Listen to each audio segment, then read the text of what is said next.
नमस्कार दोस्तों, स्वागत है आपका आपके अपने चैनल जॉब ज्ञान केंद्र पर। और दोस्तों, पीटीईटी 2022 का रिजल्ट आने के बाद आप सभी इंतजार कर रहे होंगे कि आपके कॉलेज आवंटन के लिए जो काउंसलिंग प्रक्रिया है वो कब तक स्टार्ट होगी, कब से अपने कॉलेज फिल करने होंगे तथा इन सब बातों के साथ साथ काउंसलिंग प्रक्रिया के लिए आपको कौन कौन सी बातों का मुख्य रूप से ध्यान रखना होगा। ये सब बातें हम इस वीडियो के अंदर करने वाले हैं, तो वीडियो को अंत तक ज़रूर देखें।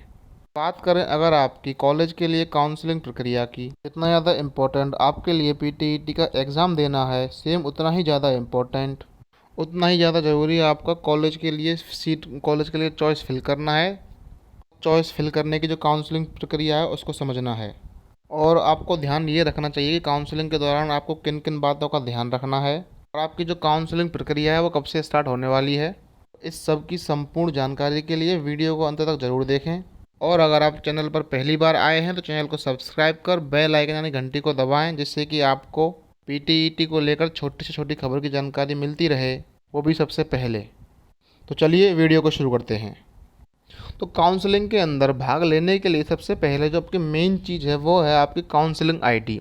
जब आपका पीटी का रिज़ल्ट आया है, जो आपने देख ही लिया होगा, तो उस रिज़ल्ट के अंदर आपके मार्क्स के साथ साथ आपकी एक काउंसलिंग आईडी भी दी गई होगी। उसी काउंसलिंग आईडी से आपकी जो काउंसलिंग की प्रोसेस है वो स्टार्ट होगा। बात करें अगर आपकी ये काउंसलिंग प्रोसेस है पीटीईटी के कॉलेज के लिए, ये आपकी कब से स्टार्ट होगी, तो आपके अगस्त के महीने के अंदर अंदर, इसके मतलब बहुत शुरुआती दिनों में ही इसकी काउंसलिंग प्रक्रिया का भरना स्टार्ट हो जाएगा। उसके बाद बहुत जल्द आपकी मेरिट लिस्ट भी आ जाएगी कि आपको कौन सा कॉलेज मिला है, कौन सा किसको नहीं मिला।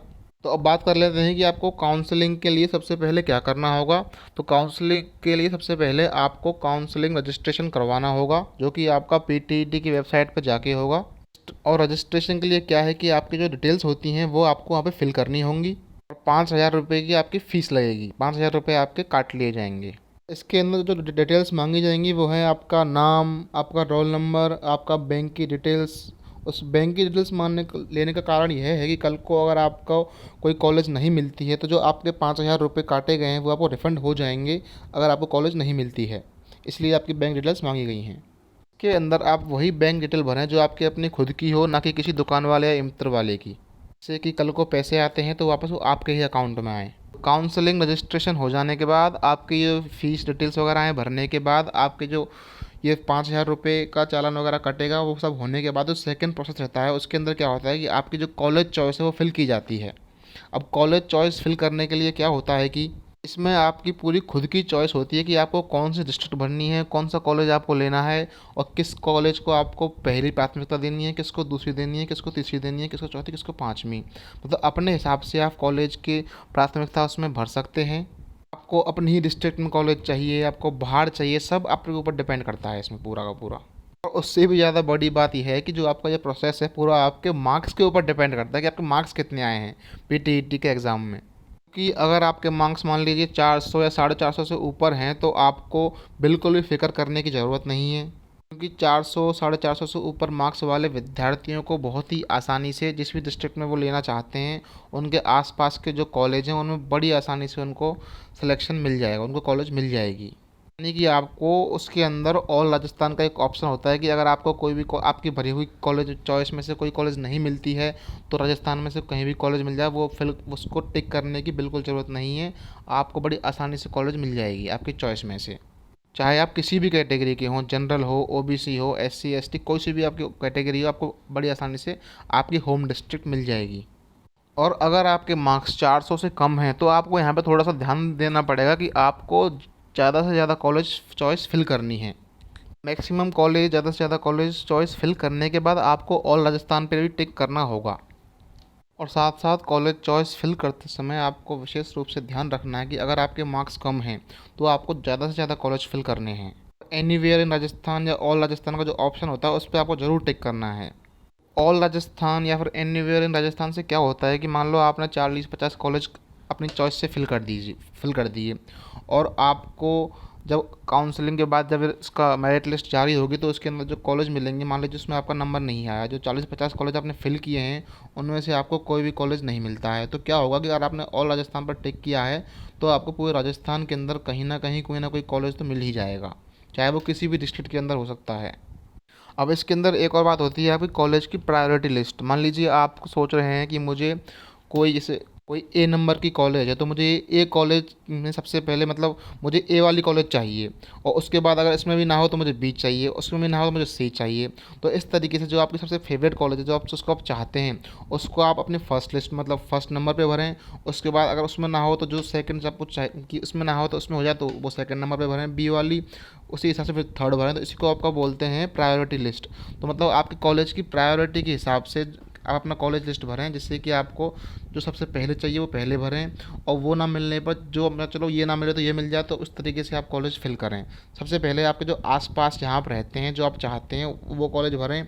उसके बाद जो आपकी पूरी डिस्ट्रिक्ट के अंदर कॉलेज आते हैं उनको भरें। फिर उसके बाद अगर आपके मार्क्स कम हैं तो फिर तो आप ऑल राजस्थान टिक करें। अगर आपके मार्क्स 400 से ऊपर हैं तो फिर आप कोई दिक्कत नहीं, जो आपने भरे हैं उनमें से ही आपको कॉलेज मिल जाएंगे। और फिल करते टाइम आप सोच रहे होंगे कि हम कैसे पता करें कि कौन सी कॉलेज कितनी दूर है कितनी दूर नहीं है। तो इसका सबसे बड़ा आसान तरीका है गूगल मैप्स।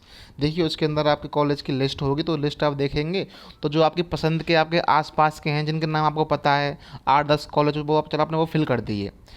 फिर क्या करना है आपको, आप गूगल मैप्स खोलिए और लिस्ट में जो जो कॉलेज का नाम लिखा हुआ है उसके अंदर गूगल मैप से लगाइए कि आपके घर से वो वाला कॉलेज कितनी दूर है, उसमें डिस्टेंस चेक करिए, तो उस डिस्टेंस के अकॉर्डिंग भर दीजिए। जैसे मान लीजिए अगर आपको ये फिल करने हैं, तो आपको क्या करना है कि पहले जो 10-12 कॉलेज आपकी पसंद के हैं आपके आसपास के हैं पहले वो भर दिए। फिर अपने को चेक कर लेना है कि आपके 5 किलोमीटर के रेडियस में कौन कौन से कॉलेज आ रहे हैं। फिर 10 किलोमीटर की रेंज में कौन कौन से कॉलेज हैं उनको भरें। सेम इसी तरीके से 15 किलोमीटर, 20 किलोमीटर, 25 किलोमीटर तक की रेंज में भर दीजिए। या फिर जितना आपको अच्छा लगे, जितनी दूर तक आप चाहते हैं कि जहाँ तक आप आना जाना अफोर्ड कर सकें उतना भर दीजिए अपने हिसाब से। जो आपके 5 किलोमीटर तक के एरिया में कॉलेज हैं उनको आप ऊपर प्रायोरिटी दीजिए, उसके जो 10 किलोमीटर तक के रेंज में है उनको थोड़ी नीचे प्रायोरिटी दीजिए। तो इस हिसाब से आप अपने कॉलेज भर सकते हैं अपनी उस लिस्ट में। फिर से वही बात बोलता हूँ, अगर आपके मार्क्स अच्छे हैं तो अपने आसपास के 15, 20, 30 कॉलेज भर दीजिए, कोई दिक्कत नहीं है, आपको आसानी से नंबर मिल जाएगा। ना कि अगर आपके मार्क्स 450 या 400 से ऊपर हैं तो आपको बड़ी आसानी से कॉलेज मिल जाएगा। अगर आपके मार्क्स थोड़े कम हैं तो आप थोड़े कॉलेज ज़्यादा से ज़्यादा भरिए। कुछ बच्चे ऐसे होंगे जिनके मार्क्स 200 या 250 या इसके आसपास मार्क्स होंगे, वो सोच रहे होंगे कि यहाँ पे इतने ज़्यादा मार्क्स वाले बच्चों को कॉलेज मिल रहा है तो हमारा क्या होगा। तो आप भी बिल्कुल टेंशन मत लीजिए। मैंने ऐसे ऐसे बच्चों को देखा है जिनके मार्क्स 200 हैं, 220 हैं, 250 हैं, उनको भी कॉलेज मिल ही जाती है। तो कॉलेज उसका कारण क्या होता है कि आपकी जब फर्स्ट लिस्ट होती है तो फर्स्ट लिस्ट की जारी होती है मेरिट लिस्ट, तो उसके अंदर बच्चों को कॉलेज मिल जाती है। तो जो सीट वैकेंट रह जाती हैं तो उनको भरने के लिए फिर सेकंड लिस्ट आती है। फिर जो सीट वैकेंट रह जाती हैं हर कॉलेजों में फिर थर्ड लिस्ट आती है। तो इसी हिसाब से लिस्ट जारी होती रहती है जब तक कि आपके सारी सारी सीट भर ना जाएँ। तो मान लीजिए अगर आपके 200-220 नंबर है ना, तो आपका सेकंड, थर्ड या फोर्थ लिस्ट तक आते आते आराम से आपको कॉलेज मिल ही जाएगा। बस शर्त यही है कि आप ज़्यादा से ज़्यादा चॉइस भरें। अगर आपके मार्क्स 200, 250 के आसपास हैं तो ज़्यादा से ज़्यादा कॉलेज भरें, आपको आसानी से बाद में कॉलेज मिल जाएगी, चाहे आपकी कोई सी भी कैटेगरी हो। ये मैं अपने पर्सनल एक्सपीरियंस से बोल रहा हूँ, क्योंकि मैंने ऐसे बहुत से बच्चों को देखा है जो सोच रहे थे कि हमारे तो 200 ही नंबर हैं सर, हमारा नंबर तो आएगा ही नहीं। तो ऐसे काफ़ी बच्चे थे जिन्होंने काउंसलिंग में भाग ही नहीं लिया, तो वो फिर कॉलेज मिलने से रह गए। और किसी बच्चे के 220 मार्क्स थे, उसने काउंसलिंग में भाग ले लिया और सेकंड या थर्ड फोर्थ लिस्ट आते आते उसको कॉलेज मिल गई। अब कई विद्यार्थी ऐसे होंगे जो राजस्थान के नहीं हैं, जो अदर स्टेट से होंगे, और उनके मार्क्स चाहे कम हों या ज़्यादा हों, उस बच्चे को यहाँ पर जनरल कैटेगरी में काउंट किया जाएगा, चाहे वो कोई सी भी कैटेगरी का हो, लेकिन वो अदर स्टेट का होने की वजह से उसको राजस्थान के अंदर जनरल कैटेगरी में काउंट किया जाएगा और उसके साथ उसी हिसाब से बिहेव किया जाएगा, और उसी के अकॉर्डिंग उसको जो लिस्ट में कॉलेज आवंटन है वो उसी प्रकार से किया जाएगा। यानी कि जो राजस्थान स्टेट का विद्यार्थी है वो जो अलग अलग कैटेगरी का है तो उसको अलग अलग कैटेगरी के हिसाब से आरक्षण मिलेगा इसके अंदर। लेकिन अदर स्टेट का है तो उसको बिल्कुल भी आरक्षण नहीं दिया जाएगा, उसको जनरल कैटेगरी ही माना जाएगा।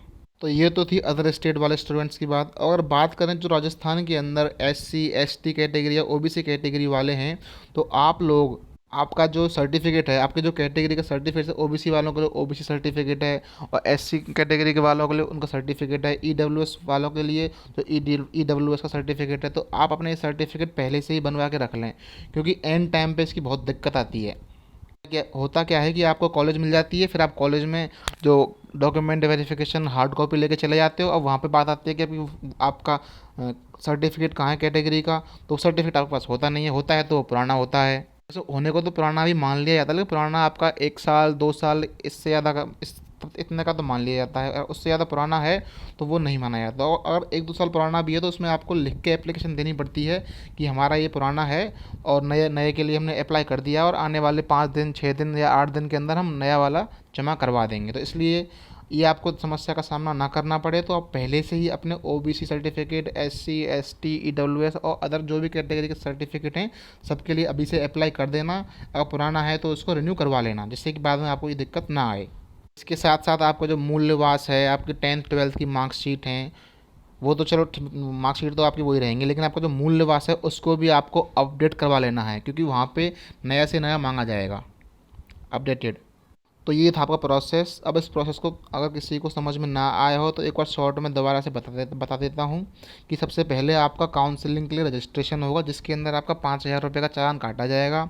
उसके रजिस्ट्रेशन होने के बाद आपकी कॉलेज चॉइस भरी जाएगी।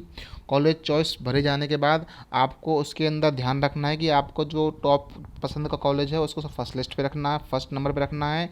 उसके बाद धीरे धीरे जो जो कॉलेज आपको चाहिए उसके अकॉर्डिंग आपको कॉलेज भरने हैं।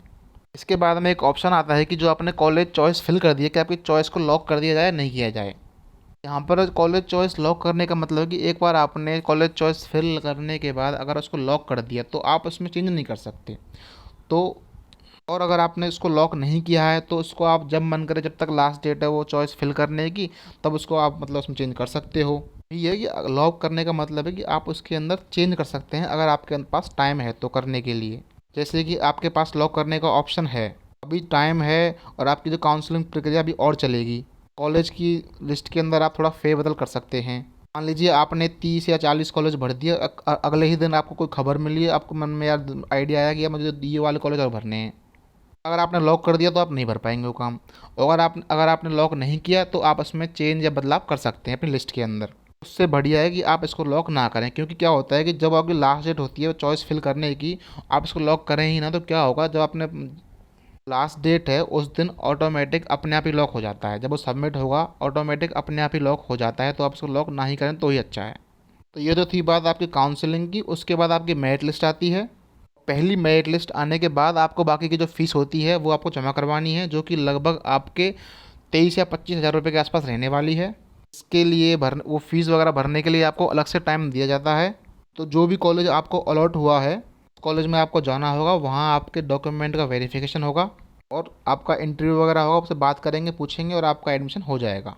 जिन बच्चों का पहली लिस्ट में नंबर नहीं आएगा उनका सेकंड लिस्ट में आएगा, जिनका सेकंड में नहीं आएगा उनका थर्ड में आएगा। इस प्रकार से जब तक आपके जो कॉलेजेस हैं उनके अंदर सीट खाली हैं, वैकेंट हैं, तब तक आपकी ये लिस्ट आती रहेगी और आपका उसमें एडमिशन होता रहेगा। ये तो थी बात आपकी काउंसलिंग की।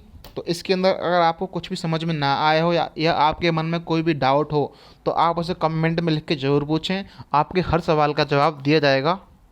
लास्ट ईयर जो आपका पीटीईटी का एग्ज़ाम हुआ था, तो जो कॉलेज मिले थे बच्चों को, तो उसके ऊपर मैंने एक वीडियो बनाई थी कि आपकी जो कट ऑफ है वो किस हिसाब से बनाई जाती है, किस हिसाब से आपके कॉलेज की कट ऑफ है वो जारी की जाती है। तो उस वीडियो को भी ज़रूर देखें, जिससे कि आपको अंदाज़ा लग जाएगा कि कट ऑफ अलग अलग कॉलेज की किस हिसाब से रहती है और ये किस प्रकार किस बेस पे कट ऑफ जारी की जाती है। तो उस वीडियो को देखने के लिए ऊपर आई बटन पर क्लिक करें और वीडियो को ज़रूर देखें। तो ये थी आपकी बड़ी और बहुत ही इम्पोर्टेंट अपडेट। ऐसी ही और बहुत सी इम्पोर्टेंट अपडेट और इन्फॉर्मेशन के लिए चैनल को सब्सक्राइब जरूर करें।